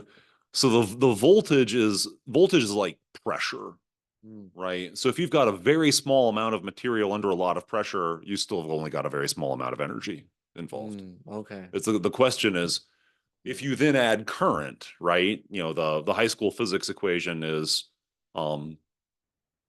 voltage times current equals power, which is rate of energy per second. Oh, So it depends on the current. okay. 27 kilovolts, I can pick up 27 kilovolts almost anywhere. Okay. But if it's 27 kilovolts and like a couple of amps, then you've got my attention.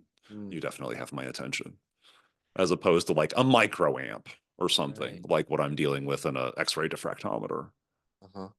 If this was a water balloon, it's like your voltage is how hard you're squeezing Yeah, the water out of the water balloon, but then the amperage is the amount of water. it's kind of like the size of the water balloon. Okay, and then the ohms is like the constriction around the end of the outlet. I'm not sure I'm capable of extending that metaphor in the Okay. direction of resistance right now. All right. But Forget your stupid water balloon, John. Talk about Star Wars and lasers and stuff. Going in here with your water balloons. no, it's not a bad. I mean, the analogy of, okay, if voltage is pressure and amperage is the size of the water balloon and power is how wet you get, I think that works pretty well. Mhm. But yeah, I'm too fastidious about my metaphors Mm. to want to, like, I need a blackboard. I'm like, okay, Mm. Jonathan's water balloon idea. Where exactly would resistance fit in here? Mhm. Because current times resistance, no. Current times resistance equals voltage. Voltage divided by resistance equals current. Yes. So how will I? So yeah. I'm too fastidious with my metaphors. There's Oh. probably a good way to take it, but I'm just not. I'm not quick on the draw today. No, that's all I'm right. still That's all kind of right. stumbling tired from coming back from Cirque of the Towers. Oh, that's all right. We just have to explain the world through the terms of a high school. Yeah. So That is exactly, true. yeah. That is Yeah. true. All analogies have to boil down to, yeah, boil Something down that to a they high see. school. So yeah, the high school water balloon fight. That's right. Yeah. Oh. Giant slingshot if you can get one. All right. Yeah. That's So funny. yeah, the reason I was talking about this was because he had mentioned that when they turned it on, they started an earthquake in New Zealand. They turned it off, and then they turned it on Okay. again, and they So now what I'm saying is, all right, 27 kilovolts, cool. There's some sort of amperage involved there. like enough that they didn't intend for it to happen. It wasn't Okay. supposed to happen, and it happened twice. And then he overheard essentially that they're like, "Oops, that wasn't supposed to happen." But Maybe Sounds like a unplug John the- Crichton novel or something. yeah, it's crazy. But Maybe unplug the thing before we all go home for the night. I know. Wow. And so he was Okay. talking about it. It's like, you're gonna think I'm crazy. I sound crazy. But here it is. I was down there for a few years because had a contract, I was there, I did my job, I saw this, I thought people should know. And people forgot to make me sign a non-disclosure agreement, or else I decided that, Yeah. I needed to break it for the greater good. But yeah. But So was Israel running these tests? Is that what's that what the upshot of this is? Did you say Raytheon? Raytheon's making their own. Hmm. Oh, okay. But there was, I think it was Iran. It was one of the Middle Eastern countries was threatening to cause an earthquake in another country if they didn't listen up recently, like in the past year. And this Okay. guy was saying this is the kind of technology they have, is they can cause earthquakes now with these directed energy weapons. Okay. That's psycho. Crazy, crazy. Okay, yeah. I've got to look that up at some It point. actually does seem sort of more humane than popping a nuke off, right? Where then you have to deal with the radiation for That is the question, yeah. next Yeah. what, year and a half is when it's going to be the worst, or is it a tighter timeline than that? It'll depend on the weapon. Okay. It will depend on the design of the weapon. Um, Yeah, I mean, it's a question of what fission products you have and what their half-lives are, and then what their geochemistry and biochemistry is. Hmm. There's a lot of variables. Okay. So yeah, Take a plutonium quick will break. split up into Yeah. somewhat different things than uranium. So So Dr. Giesing, can you just tell us where you are right now and just some of in a very general way, some of the things on your plate?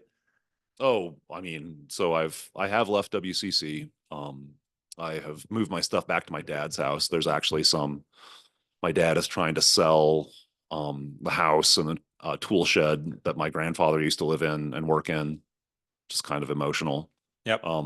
But he has a neighbor who's got a daughter that's moving back to Rush County, Indiana, and so that'd be a nice place for her.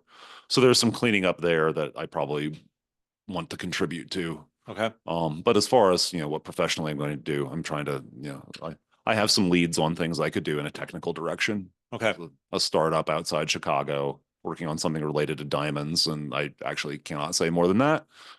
But When you can, you got to come right. back to the That's Green right. Dragon. That's right. Yeah. Yeah. When we've got some angel investors and enough patents lined up to armor us against the competition, then we can brag a little Yeah. bit. Yeah. Announce Um, your IPO here on the podcast. That's Yeah. there you go. That's right. That's right. All of you Saudi Arabian sheiks with money to invest and so on. Yeah, exactly. Now that's a very 80s reference. Yeah. That doesn't really happen so much anymore. And then there's contact through the Air Force Research Lab, who works on, shall we say, high-tech solutions to different specific technical problems. He's trying to manufacture wafers for the quantum materials industry, and need someone to help him ramp up production. So that would be interesting to go in that direction. Wow. Wow. If I could ride both of those horses, I probably will try, but Yeah. we'll see. Yeah. Yeah. So Good. And you're feeling good about being back on the research side of things, back at the sort of cutting edge of certain industries in a way that I mean, wasn't possible when you're I'm a teaching all the time. project guy. Yeah. I mean, teaching has such a different structure. Yep. It's like you kind of just have to show up, and then the students do the actual work, and you have influence, but you have no control over whether that actually happens. Yeah, that's very true. So, I mean, it's a noble and very necessary profession. And there will always be aspects of it that I miss, but I mean, I could not possibly do everything I'm interested in my life. Sure. Yeah, but you have to have every yes requires a litany of no's because you That's have right. to direct your That's energy in a specific absolutely right. direction. That's absolutely So, right. one of the tragedies of life. But I think it sounds to me as if you have a really solid sense of the things that is deep down in your soul, something you need to say yes to, as opposed to those other things that you'd love to say yes to, but Yeah. So good. Well, I know that you're busy and you've got a lot on your plate and have to get traveling again. So thank you so much for joining us again. Yeah. It was an absolute pleasure to have you as appreciate the always. invite. Yeah. Yeah, absolutely. And we just have to say, as soon as you can come back, please do. You'll always have a place here at the fireside. Appreciate it. Thank you so Perfect. much. Thanks, man.